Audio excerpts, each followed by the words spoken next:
Père éternel, on veut te remercier pour le fait que tu nous as aimés, que tu as envoyé ton Fils mourir pour nous.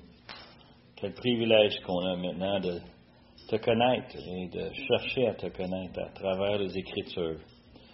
On est béni par le fait que tu te révèles ici et tu veux qu'on te connaisse, qu'on te comprenne. Et Seigneur, des fois, c'est pas évident. Avec tout ce qui se passe, tout ce qui nous dérange, c'est difficile à nous avoir l'habilité de comprendre ce que toi, tu es en train de faire en dehors de toutes choses. Commence ce matin que tu puisses nous éclairer, nous ouvrir les yeux par ta parole. On demande ces choses par le nom de Jésus. Amen. Je vous invite à tourner avec moi à Genèse, chapitre 38. C'est une histoire que j'ai passée par-dessus il y a plusieurs semaines. J'ai fait exprès,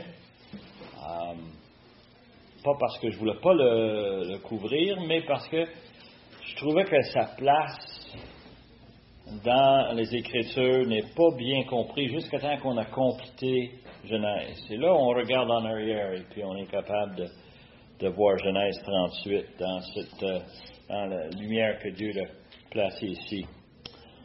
Genèse 38, c'est l'histoire de Judas, un nom important dans les Écritures. Chapitre 38, verset 1, on lit « En ce temps-là, Judas s'éloignait de ses frères et se retirait vers un homme Adullam nommé Hira. Là, Judas vit la fille d'un Cananéen nommé Shua. Il la prit pour femme et alla vers elle. Elle devint enceinte et enfanta un fils qu'elle appela Er. Et elle devint encore enceinte et enfanta un fils qu'elle appelait Onan. Et elle enfanta de nouveau un fils qu'elle appelait Shéla. Judas était à Sib et quand elle l'enfanta, Judas prit pour Er, son premier-né, une femme nommée Tamar.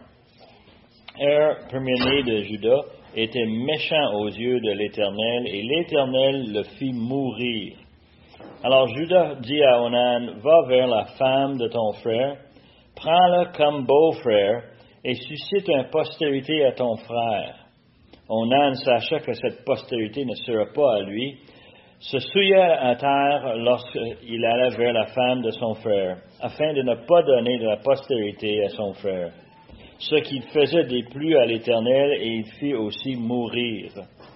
Alors Judas dit à Tamar, sa belle-fille, « Demeure veuve dans la maison de ton père, jusqu'à ce que Shéla, mon fils, soit grand. » Il parla ainsi, dans la crainte que Shéla ne mourût comme ses frères.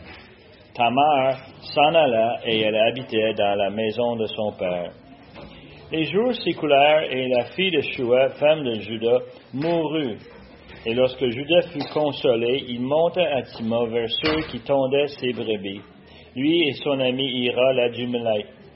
Et on en informa Tamar, et on lui dit, « Voici ton beau-père qui monte à Timna pour tondre ses brebis. » Alors elle ôta ses habits de veuve, elle se couvrait d'une voile et s'enveloppa, et elle s'assit à l'entrée d'Anaïm, sur le chemin de Timna, car elle voyait que Shéla était devenu grand et qu'elle ne lui était point donnée pour femme. Judas la vit et la prit pour une prostituée parce qu'elle avait couvert son visage. Il l'aborda sur le chemin et il dit, « Laisse-moi aller vers toi, car il ne connut pas ce qui c'était sa belle-fille. » Elle dit, « Que me donneras-tu pour venir vers moi? » Elle lui répondit, « Je t'enverrai un chevreau de mon troupeau. » Elle dit, « Me donneras-tu une gage jusqu'à ce que tu l'envoies? » Il répondit, « Quel gage je te donnerai? » Elle dit, « Ton cachet, ton cordon et le bâton que tu as dans la main. » Et il lui donna. Puis il alla vers elle et elle devint enceinte de lui. Elle se levait et elle s'en allait, elle ôtait son voile, elle remit ses habits de veuve. Judas envoya le chevreau par son ami l'Adumélite pour retirer le gage des mains de la femme. Mais il ne la trouva point. Il interrogea les gens de lieu en disant, où est cette prostituée qui se tenait à l'Énéem, sur le chemin? Ils répondirent, il n'y a point eu ici de prostituée. Il retourna auprès de Judas et dit, je ne l'ai pas trouvée, et même les gens du lieu n'ont dit qu'il n'y en a point ici de prostituée. Judas dit, qu'elle garde ce qu'elle a. Ne nous exposons pas au mépris. Voici, j'ai envoyé le chevreau et tu ne l'as pas trouvé. Environ 3 mois après, on vint dire à Judas que ta mère, ta belle-fille, s'est prostituée et même la voilà enceinte à la suite de sa prostitution. Et Judas dit, faites-la mourir, qu'elle soit brûlée. Comme l'on l'amenait dehors, elle fit dire à son beau-père, c'est de l'homme à qui ces choses appartiennent que je suis enceinte. Reconnais, je te prie, à qui sont ce cachet et ces cordons et ce bâton. Et Judas les reconnut et dit, elle est moins coupable que moi, puisque je ne l'ai pas donné à Sheila mon fils. Et il ne la connut plus. Quand elle fut au moment d'accoucher, voici, il avait 2 jumeaux dans son ventre. Pendant l'accouchement, il y a eu un qui présentait la main. La sage-femme l'a pris et l'attachait à une file cramoisie en disant, ceci sort le premier. Mais il retirait la main et son frère sortit. Alors la sage-femme dit, quelle brèche tu as faite? Et elle lui donna le nom de Pérez. Ensuite, sortit son frère qui avait à la main le fil cramoisi et on lui donnait le nom de Zérach. Ça, c'est la parole de Dieu donnée pour nous. Hein? Drôle de chapitre, drôle dans le sens qu'on dirait, en plein milieu de l'histoire de Joseph, on insère une histoire ici qui est en fin de compte dégueulasse. Cherchant parmi les commentaires, on peut trouver toutes sortes d'interprétations. Dieu essaie de nous dire qu'on ne devrait pas avoir les prostituées. OK. On peut voir le péché là-dedans. On n'a pas besoin d'avoir une grande explication, n'est-ce pas? On voit ça puis on sait que c'est pas correct. Mais la question se pose, pourquoi est-ce que c'est ici? On a 12 chapitres avec l'histoire de Joseph et en plein milieu, on insère cette histoire ici. C'est une histoire qui est laide tant qu'à moi. 2 pécheurs qui semblent interagir. Et pour quelle fin? Et parmi les commentaires, ce qui ressort dans quelques-uns des paroles très sages, on trouve ici un exemple important, essentiel même, de la providence de Dieu. R.C. Sproul décrit la providence comme étant la souveraineté de Dieu appliquée vers un objectif spécifique. On pense à Dieu comme étant souverain. Dieu est en contrôle de toutes choses. Il est en contrôle même de nos vies. Qu'est-ce qu'on fait, qu'est-ce qu'on voit, qu'est-ce qu'on expérimente. C'est Dieu qui permet toutes ces choses-là. C'est Dieu qui gère toutes ces choses-là. Mais R.C. dit que c'est plus une question d'avoir un objectif en arrière de tout ça. Dieu fait ça pour une raison quelconque. Et je trouve ça fascinant parce qu'en regardant ce passage, il y a un plan de Dieu qui est en marche. Oui, Joseph est envoyé en Égypte. Nous savons que Joseph va sauver sa famille. On sait qu'il y a un objectif très, très clair. Mais pourquoi cette histoire de Judas? Qu'est-ce que Judas fait là-dedans? Et on voit les choses qui se compliquent. Now, John Flavel, c'est un puritain anglais. Il a écrit beaucoup de bonnes choses. Il avait un sens de s'exprimer. Des fois, des façons, on lisait ses affaires, on arrête, on y pense un peu. Puis là, il y a un petit sourire qui sort. Hein? Alors lui, il dit, par exemple, la providence, c'est comme un merveilleux un tissu fantastique fait de milliers de fils. Que lorsqu'on regarde un seul fil, il semble très inutile. Mais assemblé dans un tissu, ça devient un objet de beauté un objet qui est merveilleux à nos yeux.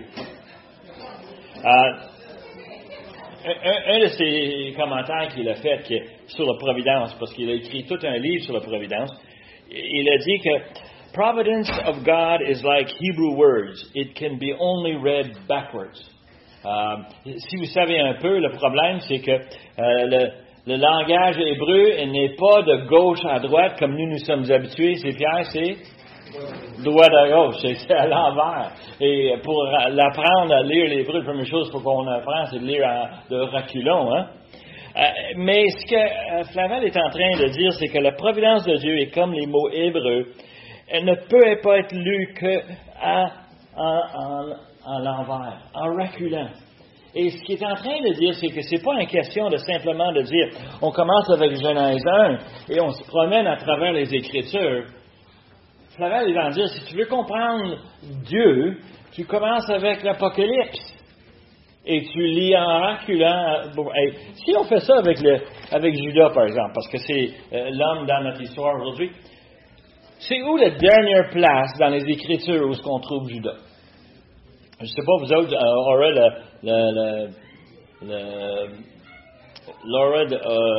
lors du COVID, on était dans Apocalypse et justement, on est arrivé à la place où est-ce qu'on parlait de Judas.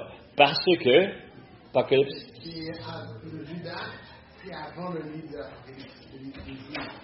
Non! La dernière place qu'on parle de Judas, c'est dans Apocalypse 5. Où on parle ici de le fait que Jean voit dans le ciel, il voit un livre écrit, qu'est-ce qu'il dit, Apocalypse 5? Je vis dans la main droite de celui qui était assis sur le trône, un livre écrit en dedans, en dehors, scellé de 7 sceaux, et j'ai vu un ange puissant qui criait d'une voix forte, « Qui est digne d'ouvrir le livre et d'en rompre les sceaux? » Et personne dans le ciel, ni sur la terre, ni sous la terre, ne peut ouvrir ni le livre, ni le regarder. Et je pleurais, Jean, il pleurait beaucoup de ce que personne ne fut trouvé digne d'ouvrir le livre, ni de le regarder. Et un des vieillards me dit, ne pleure point. Voici, le lion de la tribu de Juda, le racine de David, a vaincu pour ouvrir le livre et les 7 sceaux. Judas se trouve au ciel et on est en train de dire c'est de sa descendance qui va venir celui digne. Et vous savez tous qui est. Vous savez qui est, n'est-ce pas? C'est le Seigneur Jésus.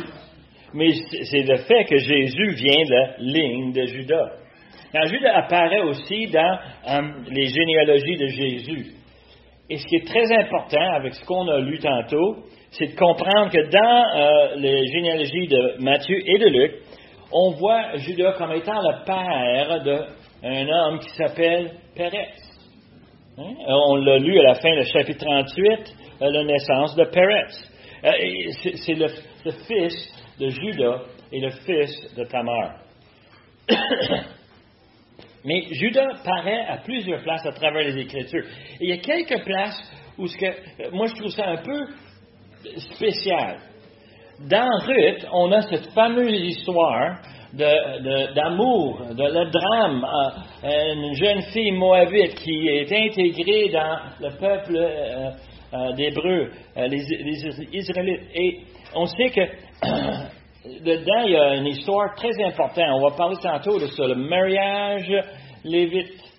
C'est un mariage très spécifique avec des conditions très précises. Qui a le droit d'avoir ce mariage? Et on sait que Boaz a le droit, de marier cette fille Ruth.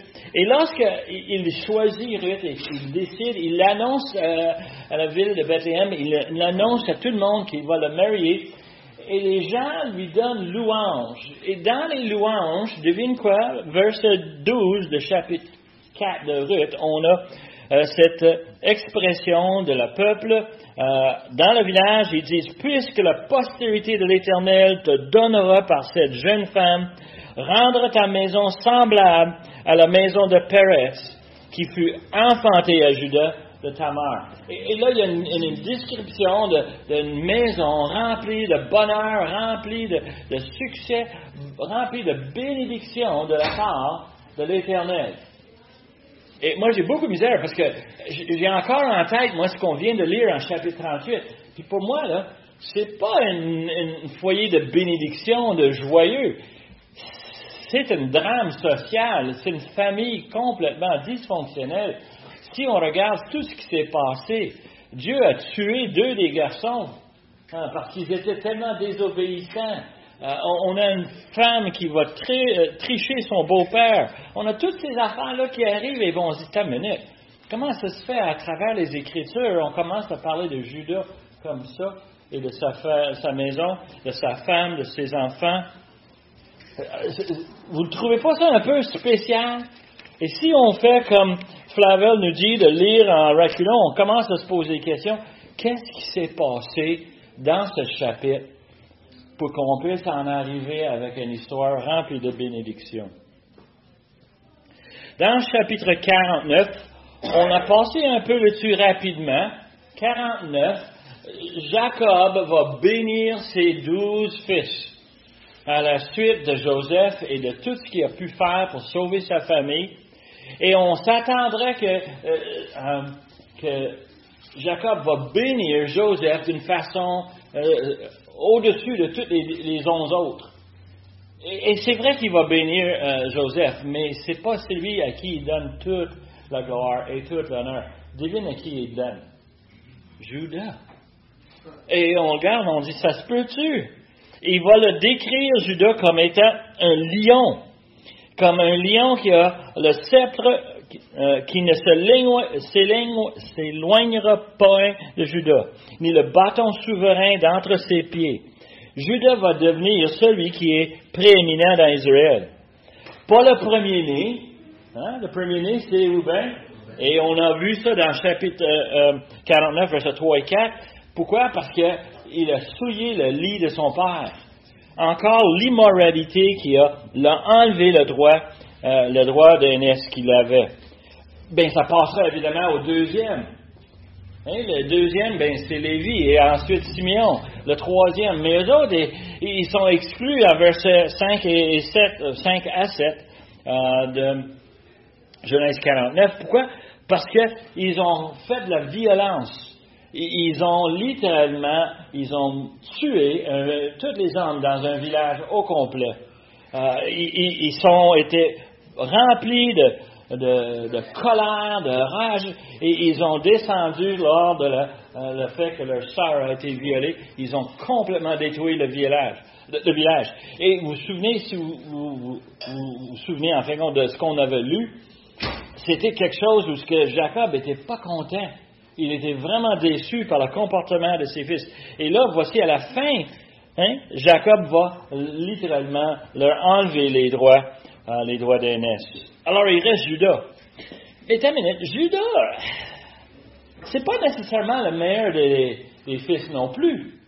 Il est le 4e en ligne, mais lui aussi est coupable de toutes sortes de choses. Il est coupable d'immoralité, il va courir après les prostituées, il va être violent, il va vouloir brûler sa belle-fille.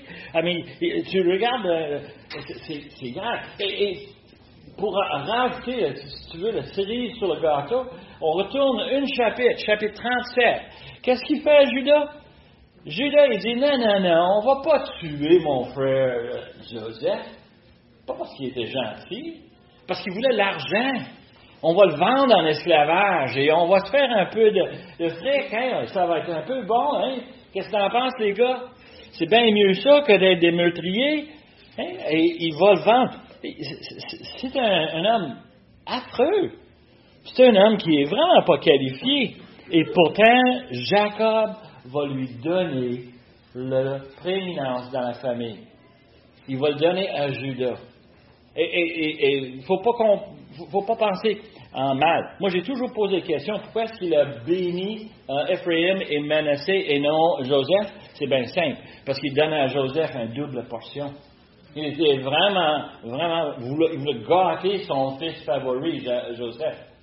Mais ça n'enlève pas le fait qu'il donne le droit d'aînesse à Judas. Là, il y a quelque chose qui arrive dans chapitre 38, puis ça, je voudrais que vous le constatez. Ça va prendre un petit peu de temps, on va le décortiquer dans quelques minutes ici, et tu vas voir que quelque chose arrive à Judas. Quelque chose de spectaculaire tant qu'à moi. Lorsqu'on regarde ceci, on voit que ils l'ont vendu, Joseph, et à chapitre 37, on voit que Joseph s'en va en Égypte, il est parti, et là on commence chapitre 1 avec Judas qui va faire quelque chose. Now, pourquoi est-ce que Judas, verset 1, il dit, en ce temps-là, Judas s'éloignait de ses frères? Y avait-il une différence d'opinion? Y avait-il un conflit? On ne sait pas. Moi, je peux regarder les derniers versets du chapitre 37 puis voir qu'il y a quand même quelque chose qui est arrivé. Et la chose, c'est affreux. C'est qu'il y avait un péché. Ils ont vendu leur frère en esclavage. Son frère qui criait dans le puits, « Laisse-moi sortir, les gars, arrête, fais pas ça. » Eux autres, ils voulaient le tuer. Et Judas a dit, « Hey, voici des commerçants qui arrivent, et on va le vendre. » Et eux autres ont décidé de manger pendant que leur frère criait. C'est ça qu'on lit plus loin. Hein? Et on voit comment est-ce que Judas doit avoir un certain sentiment. Ils ont pris le manteau de Joseph, ils l'ont déchiré, ils l'ont teint avec le sang d'un chèvre, et puis ils l'ont amené à Jacob, et ils ont dit, on ne sait pas qu'est-ce qui est arrivé à notre frère Joseph, mais on a trouvé son manteau plein de sang. Moi, je vais dire tout de suite, je sais qu'est-ce qui arrive dans le cœur de Judas, là. Il commence à se sentir coupable. Il commence à dire, la vie à la maison, là, c'est pas agréable. Papa, il crie tout le temps. Tout le monde est en conflit, en chicane. Lui, il décide, je vais faire à ma tête. Je vais faire qu'est-ce que ça me tente. Et il a décidé de quitter verset 1. Il quitte, il s'en va. Et littéralement, le chapitre se divise en 3 sections. La première section, c'est justement Judas qui s'en va. Et qu'est-ce qu'il va faire? Bien, Judas s'en va pas loin, pas si loin que ça, mais il s'en va vivre avec les Cananéens. Alors, le problème, c'est que Dieu voulait que les Hébreux soient mis à part. Et que tu ne peux pas être mis à part si tu vas vivre comme les païens autour de toi. Et quand on vit parmi les Caïns, on prend leurs habitudes et on les voit à travers ce passage. Ceux qui l'ont entendu de la bouche de Moïse vont identifier très rapidement, parce que les Cananéens étaient bien connus pour leur méchanceté, pour leurs pratiques religieuses et toutes les choses qui vont dans leur vie. Et ils vont reconnaître le fait que Judas, il se met dans une situation où ce que Dieu n'est vraiment pas en faveur. Alors, il s'éloigne de sa famille, il se retire, il va trouver une fille qu'il aime, la fille d'un Cananéen. Son nom c'est Shua. On ne connaît rien sur elle. Tout ce qu'on sait que Judas l'aimait, Judas l'a pris comme femme et elle lui a donné 3 fils. Elle a donné Er et ensuite Onan puis ensuite Shua. Et tout ceci, toute la première partie du chapitre 38 se passe dans les 20 ans que Joseph est en Égypte. Et tu penses un peu, quand tu lis l'histoire, tu réalises que ce n'est pas quelque chose qui est arrivé tout de coup. La majorité du chapitre se trouve à la fin de ces 20 ans. Et quand on voit ça, parce que pourquoi? Elle a 3 fils. Les 3 fils, il ne nous dit pas ici, mais on peut l'assumer qu'ils vont grandir. Et le père va choisir une épouse pour l'aîné. Il choisit une fille qui s'appelle Tamar. Et elle prend pour son fils. Et alors, son fils a fait quelque chose aux yeux de l'Éternel. On voit verset 7. Et Dieu a pas aimé ça, là. C'était méchant aux yeux de l'Éternel et l'Éternel le fit mourir. On ne sait pas ce qu'il a fait. Violence, immoralité, on ne sait pas. Je pense que c'est la méchanceté de son cœur était élevée, il était peut-être méchant, cruel. On ne sait pas, mais ça se pourrait. Mais moi, je vais même plus loin dans la cruauté. Et je pense que c'est surtout par rapport à... C'est Dieu qui était offensé. Souvent, on pense à un péché, c'est quand j'ai fait mal à mon frère. Je m'en vais ici, je donne un coup de poing à Roy, tu sais. c'est pas bien. Mais il y a quelque chose ici que Dieu a été vraiment déçu à un point qu'il dise, je t'enlève la vie. Si on regarde certains caractères à travers les Écritures, il y a des gens qui ont perdu la vie instantanément. Un exemple flagrant dans le Nouveau Testament, Ananias et Saphira. Mentir devant l'Éternel, boum, on les enlève leur vie, boum, c'est fini. C'est ça qui est arrivé ici, quelque chose de soudain. Mais je connais un roi qui était plus méchant d'entre tous, dans le livre des rois, je ne dirais pas chose, Manassé était vraiment... Incroyable. Il méritait la mort. Il méritait. Mais justement, la situation ici, c'est telle que, en fin de compte, elle n'a pas donné de fils à Er.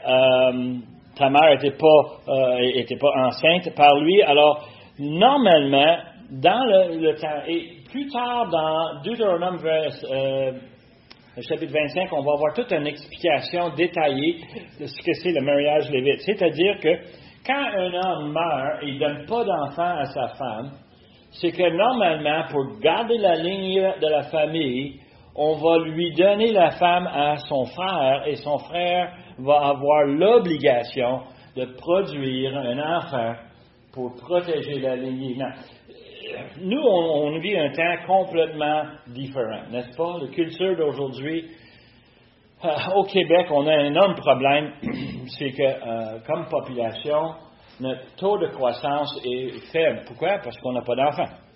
À l'ouvrage, on me taquine de mes 15 petits-enfants, on me taquine pour mes 4 enfants. Et je leur dis simplement, je fais le job que vous autres ne faites pas. Je suis obligé de compenser pour vous autres, là. Moi, il faut que je remplisse cette province-là. Là. C'est ma job. Et vous pouvez voir la logique un peu, c'est que dans le temps d'Abraham, d'Isaac, de Jacob, l'idée c'est qu'on veut protéger la ligne. On veut garder cette famille. Dieu nous a donné une promesse. Et à Abraham, Isaac, et on veut que cette promesse se garde. On a vu tout le trouble que ça a causé à Abraham et à Sarah, car elle ne pouvait pas avoir d'enfant. Mais Dieu nous a donné une promesse. Et la promesse de Dieu, là, il va le garder. Et ici, on a cette situation où ce que Judas a un fils et son aîné est mort. Et il veut continuer quand même le nier. Il dit à Onan, prends ta mère, prends-les comme ton épouse et produis pour elle des enfants. Et Onan, il n'aime pas l'idée. Onan, il va obéir à son père jusqu'au point qu'il va quoi? Il va souiller la terre. Ce qui veut dire simplement, il ne va pas donner un enfant à Tamar. Et Dieu l'aime, et il nous dit que Dieu, ce qui faisait déplu à l'Éternel, verset 10, qui le fit aussi mourir. Boum! 2 garçons partis. Non, je ne sais pas pour vous autres, là, mais Judas vit dans un monde païen. Un monde païen, une des caractéristiques d'un monde païen, c'est qu'ils sont très, très, très superstitieux. Est-ce que c'est pas vrai, ça? Alright. Ils ne sont pas les théistes. Ils ont un Dieu pour le soleil, pour qu'on puisse avoir le soleil. Ils ont un Dieu pour la lune, pour qu'on puisse avoir la lune. Ils ont un Dieu de fertilité. Ils ont un Dieu de guerre. Ils ont des dieux pour toutes choses. Ça, on appelle ça la superstition. C'est ça que c'est, n'est-ce pas? On est superstitieux, on a peur de notre ombrage, on a peur de tout. Et Judas commence à embarquer dans cette vie-là. Il vit parmi eux, il pense comme eux à cette heure. Et il dit, si je donne mon 3e, ça se peut que je perde mon dernier fils. Et il faut le comprendre, ça c'est le raisonnement de Judas. Et c'est pour ça qu'il envoie Tamar. Il dit quoi à Tamar? Retourne chez ton père. Et reste veuve. Et quand Sheila va être plus grand, je vais te donner à lui comme épouse. Ce que je trouve fascinant en lisant sur la culture cananéenne, je pose la question, où se trouve cette femme-là? Pauvre Tamar, elle semble être un morceau de viande qu'on garoche au chien. Mais je trouve, elle doit être offensée, elle doit être blessée. Elle comprend très très bien ce qui est en train d'arriver. Elle n'est pas nouf. Elle pourrait facilement trouver un homme parmi les Cananéens, mais non. Elle connaît la promesse de Dieu. Elle sait, elle a entendu toute l'histoire des Hébreux. Elle comprend très, très bien que c'est spécial. Elle n'est pas un idiot, cette femme-là. Elle est très intelligente. Et malgré que ses efforts sont mal placés, elle comprend très bien ce que Dieu est en train de faire. Dieu fait une promesse. Et le mariage lévite est pour elle essentiel. Elle attend, Sheila, le troisième. Elle l'attend. Mais malheureusement, Judas, il n'a pas l'intention de garder sa promesse. Mais on arrive à la deuxième partie de ce chapitre, on arrive à verset 12, et en fin de compte, les choses deviennent intéressantes. Intéressant parce que dans un drame social, si on parle ici à un téléroman hébreu de 3000 ans, on verra que la situation, c'est grave. Premièrement, la femme de Judas, Shua, elle meurt. Alors, Judas a un problème. Là, plus de femmes, plus d'enfants. Sheila devient vraiment le seul espoir qu'il a. Et alors, il passe un temps de deuil et il monte à Timna pour tondre ses bébés. Il faut comprendre comment ça marchait un peu, c'est que le berger va avoir un paquet de moutons, il va les amener à un endroit où il va y avoir des hommes spécialisés, que les autres, ils vont enlever la laine sur le dos des brebis. Et c'est littéralement, si tu veux, pour le berger, c'est un temps de récolte. Et nous, on sait qu'est-ce que c'est la récolte. On aime ça, mais c'est pas ceux qui ont des jardins. Y a-t-il quelque chose de plus agréable d'aller chercher les propres produits de notre propre jardin, de l'amener dans la maison, les laver, on va manger bien ce soir. C'est un moment joyeux. Pour les Cananéens, c'est encore plus important. C'est une preuve de la fertilité que les dieux les ont donnés. Et pour eux autres, superstitieux comme ils sont, ça devient un acte religieux. Il s'en va tondre les brebis. Et c'est un temps où on va célébrer la fertilité du sol, le fait qu'on a eu un récolte, qu'on a eu un succès cette année. Ils vont le célébrer comme les hommes font. Ils vont en manger trop, ils vont boire trop, et ça va faire un party. Normalement, dans les événements religieux, chez les Cananéens, c'était évidemment aussi un temps sexuel où ils avaient beaucoup d'immoralité. C'était très commun. Ici, le mot qu'on a pour le prostituée, on a l'idée ici d'une prostituée sacrée. Quelqu'un qui était mis à part pour des pratiques religieuses, des rituels. Et c'était très bien connu parmi les Cananéens. Et d'ailleurs, ta mère le comprend très bien. Elle connaît son beau-père. Et ça, il faut le reconnaître. Son beau-père, c'est quelqu'un de bien saisi. Elle l'a vu en action. On parle ici de 20 ans que Judas est parmi les Cananéens. Il a adopté beaucoup de leurs pratiques. Et elle sait que son beau-père aime ça, les prostituées. Autrement, pourquoi est-ce qu'elle a habillé comme elle a fait? Pourquoi est-ce qu'elle a décidé sur ce plan d'action si elle savait bien comment est-ce qu'elle va tenter son beau-père? Et alors, elle fait justement ça, elle se transforme en prostituée, elle se place sur la route vers Timna, où on va couper, on va enlever la laine sur les brebis, on va les tondre. Et puis, elle s'assit aux portes d'une petite ville, un petit village tout petit. Et elle s'assit là, elle met une voile. Et le voile, pour eux autres, était un symbole d'un prostitué.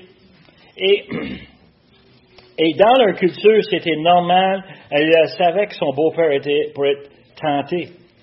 Alors, quand elle fait tout ça, Judas arrive, il le voit. Qu'est-ce qu'il fait? Il négocie un prix. Il comprend très bien comment ça se fait, comment est-ce que tu veux pour que j'arrive chez toi. Et elle dit, ça me prendrait quelque chose. Lui offre un de ses chevreaux. Elle regarde autour, elle dit, écoute, t'as pas de chevreau? Il dit, oui, j'en ai chez nous, je vais te l'envoyer. Elle dit, non, attends une minute, moi je veux une preuve. C'est un petit peu comme si on voit nous autres dans un endroit et ils veulent absolument quoi? qu'on dépose notre carte de crédit en premier avant qu'on remplisse l'essence. Vous avez déjà rencontré cette expérience-là? Ils veulent un gage, ils veulent une preuve, et c'est justement ce qu'elle demande ici. C'est une vraie négociation qui se passe. Et elle exige de lui son cachet, son cordon et son bâton. Nous, on ne connaît pas vraiment ça, mais l'idée, c'est ici le cachet. Beaucoup des commentateurs disent que c'est comme une bague. Non, c'est pas une bague. C'est un médaillon. C'est une pièce d'identité. C'est un sceau qu'on se servait quand on voulait mettre sur un document notre signature. On prenait notre sceau, il nous appartenait, et on mettait ça dans le cire, puis on mettait un sceau. On ne peut pas ouvrir le document. Ce qu'on parle dans Apocalypse, chapitre 5, c'est ce que tous les hommes avaient, surtout les chefs de famille, comme Judas. Il avait ça, et il était attaché au cou normalement. C'est pour ça qu'elle demande le corde. Elle ne veut pas juste le médaillon, elle veut le médaillon avec la corde. Quelque chose qui vient avec ensemble. Et elle veut son bâton. Son bâton, normalement, un bâton pour un berger, c'était un objet important dans la vie quotidienne, mais c'était aussi une source de plaisir où on inscrivait sur le bâton des symboles, des noms, des messages. On mettait, le bâton était propre à l'individu avec ses propres indications, ses propres caractéristiques. C'était vraiment des preuves de l'identité du propriétaire. Et je dis ça parce que c'est exactement ce qu'elle cherchait. Elle cherchait à avoir des objets qu'elle pouvait dire, tiens. Et ce qui est intéressant, c'est qu'ils couchent ensemble, elle devient enceinte. Elle ne sait pas là, mais elle est enceinte de jumeaux, 2 garçons. Judas envoie son chum pour le payer. Il trouve ça... moi, je trouve ça drôle qu'il n'ait pas retourné lui-même, mais non, il envoie son ami. Hein? C'est un vrai ami, ça. Hein? Boy. Puis évidemment, il n'y a pas de succès. Et Judas, sa réponse, c'est, tant pis. La réalité, c'est que Judas a vraiment... Il est un peu frustré parce qu'il dit, écoute, je ne vais pas me promener dans tout le pays de Canaan pour trouver cette prostituée. Le monde va moquer de moi. Tu sais? Hey, bonhomme. Sur lui, il ne veut rien savoir. Il dit, écoute, on a fait notre part, on s'est essayé, on ne l'a pas trouvé, tant pis. Tant pis. Et il laisse ça mort. Mais évidemment, le 3e scène commence à verset 24. 3 mois plus tard, vous les madames, vous savez qu'est-ce que c'est 3 mois enceinte? Oui? Ça commence à faire une bosse. On a de misère à garder le lunch. Ah oui, c'est pas facile la vie. Et ta mère est en train de vivre cette situation. Et on vient le dire à Judas. Et Judas est fâché. Fâché. Comment ça se fait qu'elle fait ça? Va le chercher. Traîne-le ici. On va le brûler. Un homme violent. Aussi violent que Lévi, aussi violent que Simeon. Judas, il va le faire. Et elle, on lui traîne. Littéralement, on lui traîne devant Judas. Et Judas est surpris parce qu'elle amène avec elle quoi? Les preuves. Et elle dit très très bien. Qu'est-ce qu'elle dit? Hein? Il dit, c'est de l'homme à qui ces choses appartiennent que je suis enceinte. Verset 25. Reconnais, je te prie, à qui sont ce cachet, ces cordons et ce bâton. Et alors ta mère, tu dis, c'est une femme intelligente. Elle dit, tiens, là, tu veux m'enlever la vie? Parfait. Mais c'est à cause de toi. C'est ta faute. Et il faut comprendre un peu que dans la loi hébreu, et Judas est vraiment pas conséquent ici. Là. Dans la loi, quand on a l'adultère, qui est puni? Les deux. Viens brûler l'homme et la femme. Et ta mère est en train de dire, si tu veux me brûler, brûle toi-même aussi. Hein? Viens-t'en, bonhomme. Tu me fais des promesses, puis tu les gardes pas. C'est grave quand tu le penses, là. Et Judas, il le reconnaît et dit, elle est moins coupable que moi, puisque je n'ai pas donné Sheila à mon fils. Judas est frappé par l'évidence que Tamar lui présente. Et sa confession montre en lui un cœur qui est touché par son propre péché. Je ne sais pas vous autres, vous avez vécu cette situation, j'espère que oui. Quand on constate notre état pécheresse, quand on voit ça là et on se dit, j'ai besoin de changer, j'ai besoin d'un sauveur, j'ai besoin de quelqu'un pour m'aider, me sortir. Et on voit ici un changement radical dans la façon que Judas parle. Tout un témoignage, une confession. Bon, ça nous amène à une conclusion. Et conclusion, c'est pas facile.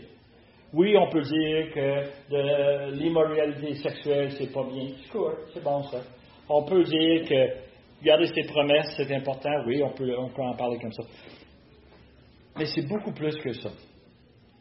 Nous avons ici une série de chapitres sur la vie de Joseph. Comment est-ce qu'il a été maltraité par ses frères, comment est-ce qu'il a été maltraité en Égypte, comment est-ce qu'il a été maltraité par la femme de Potiphar, comment est-ce qu'il a été maltraité dans la prison. Et on voit tous ces événements et on voit comment est-ce que Dieu l'a placé à une place parfaite pour que quand ils avaient besoin, c'est lui qui va dire à Pharaon, tu as besoin de quelqu'un de s'occuper de la nourriture parce que dans 7 ans, on va crever. Et c'est incroyable comment est-ce que Judas est inséré dans le plein milieu de cette histoire-là pour qu'on en arrive. Mais si on voit ça dans la vie de Judas, et on voit ici, c'est le commencement de la repentance. Okay? La repentance, c'est pas quelque chose qui est arrivé instantanément. Judas a pris Tamar, il l'a amené dans sa maison, il l'a gardée, il s'est occupé d'elle et de ses enfants. Et on parle plus loin, comme on a lu tantôt, comment est-ce que c'est devenu un foyer de bénédiction, de bonheur. Et on voit comment est-ce que Dieu les a protégés. Mais encore plus, Judas va faire des choses qui vont vraiment donner des preuves de comment est-ce que Dieu l'avait transformé. Oui, on a vu que Joseph, il était humilié par ses expériences en Égypte, mais Judas avait ses propres expériences. Et il a pris un autre chemin. Et on peut voir un contraste entre les deux frères. Et on peut voir toute une différence. Mais quand on arrive à chapitre 43, il y a quelque chose qui arrive qui est un peu inattendu. On est rendu dans le pays de Canaan, il n'y a plus de nourriture. On a déjà envoyé les fils, les 10 fils de Jacob, on les a envoyés en Égypte, ils sont revenus. Mais Simeon est gardé là-bas parce que Simeon, on pense que c'est une famille d'espions. C'est ça qu'on annonce. Et là, on doit retourner en Égypte chercher d'autres nourritures. Et c'est qui va aller à la défense de la famille? C'est qui va prendre la place? C'est Judas. Judas va voir son père. Il va donner des gages à son père. Il va se dire, papa, je m'en occupe. Papa, compte sur moi. Papa, tu peux être sûr, certain qu'on va le ramener.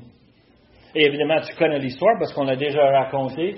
Il s'en va en Juda, amène Benjamin avec lui et les 11 descendent en Égypte.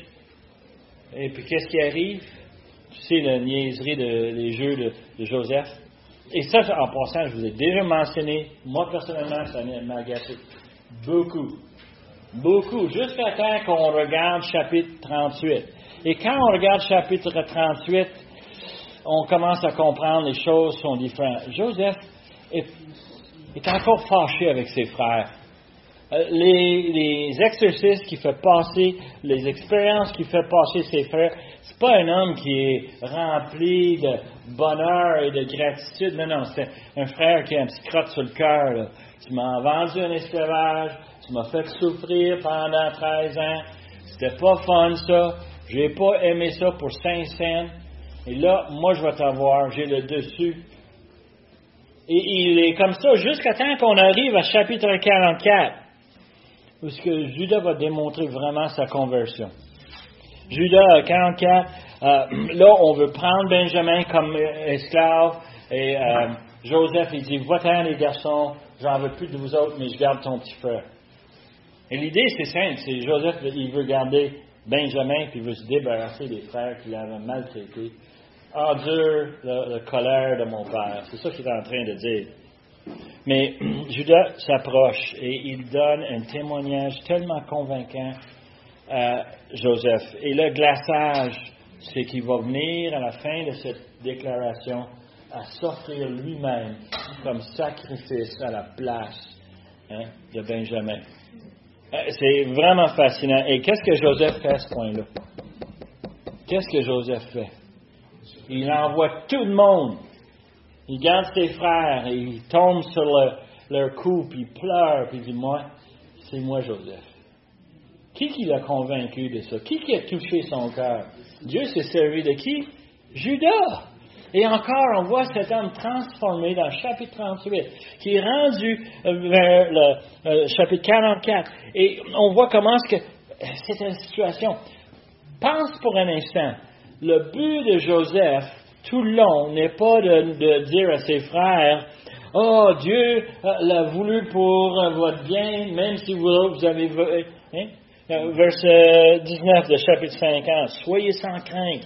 Je suis à la place de Dieu. » Ça, c'est Joseph qui parle. Lui-même a été transformé. « Vous avez médité de me faire du mal.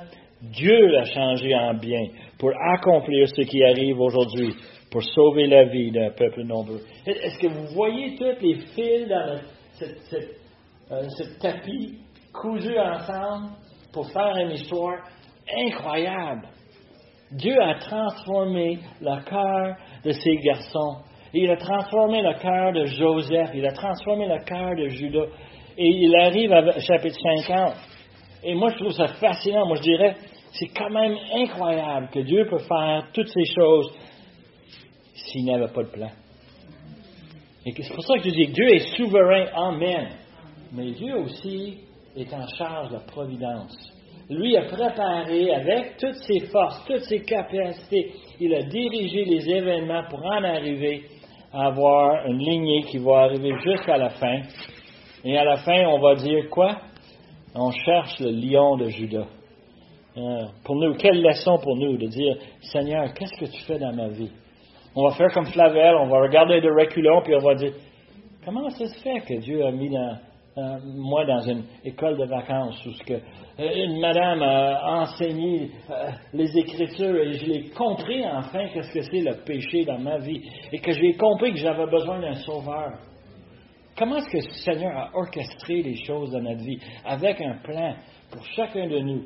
Ça fait partie de ce grand tapis que Dieu est en train de coudre avec chacun de nous. Et quelle histoire merveilleuse, quelle leçon pour nous. Mais courbons-nous. Donnons Dieu gloire. Père éternel, on veut te louer parce que tu nous as choisis avant la fondation de cet univers et tu as cousu dans l'histoire tous ces différents personnages et tout ce que tu as fait et tu as fait dans leur vie pour que nous, on puisse le lire aujourd'hui et qu'on puisse apprendre et on puisse l'appliquer, de savoir que tu es en contrôle, que tu es en charge, que tu es tout-puissant et malgré toutes ces choses-là, tu as même un plan que tu as déjà préparé. Tu as préparé il y a longtemps pour nous et tu es en train de l'exécuter aujourd'hui et même jusqu'à la fin des temps.